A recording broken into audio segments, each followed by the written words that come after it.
asalaamu calaykum halkaan ay daawanaysiin wanaagga qoyska alla ugu barateen wararka ugu dambeeyay barnaamijka arrimaha bulshada. alla u naxariistay abwaan sooran ismaaciil suguule oo sidoo kale ahaa majaajiliiste ayaa maanta ku geeriyooday magaalada burco ee somalilan sida loo xaqiijiyeen qaar ka mid a eheladiisa.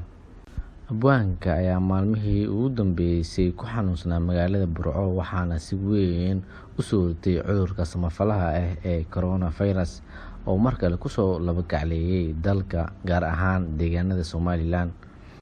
geeriga abwaanka ayaa waxaa ka tacsiyeeyey dhammaan siyaasiyiinta soomaaliyeed khaasatan madaxweynaha soomaaliya, ra-iisul wasaaraha iyo madaxweynaha somalilan muuse biixi cabdi.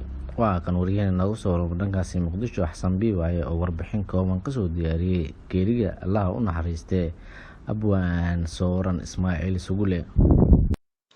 inaa lilaahi wa inaa ilayhi raajicuun. galabta abaara casirkii dalka soomaaliya gaar ahaan somalilan magaalada burco waxaa ku geeriyooday abwaankii caanka ahaa, majaajiliistaha ahaa, jilaaga ahaa, sooran ismaaciil suguule. abwaan sooran aada u garan oga tahay.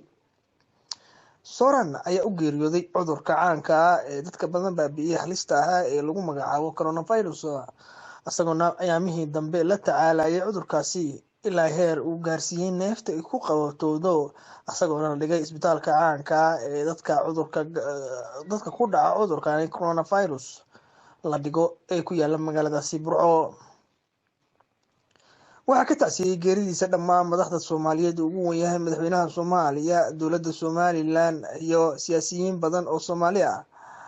geeridiisa ayaa imaaneysa xili uu cudurkaasi uu dilay dad badan oo haldoor ah oo soomaaliyeed. da-aada sooran ayaa lagu qiyaasayaa inay tahay kor u dhaaftay 60-meyada ama madaxa uu la gali rabo 70-meyada, isagoona ahaa abwaan fanka soo bilaabay 1979 ilaa ay haatan hadlaynana uu intuusan geeriyoon ka horna uu fanka ku jiray, gaar ahaan qeybta majaajilada isaga iyo saaxiibkiisa ruwaayadaha isla keenaan ee caanka ah ee sooran iyo jawaan. soomaaliya maantay waxaa ka baxay xubin muhiim ku ahaa fanka soomaaliyeed, waana abwaan sooran. dadku waxay ku sifeyn jireen inuu ahaa nin salaad jecel, laab naxaaran.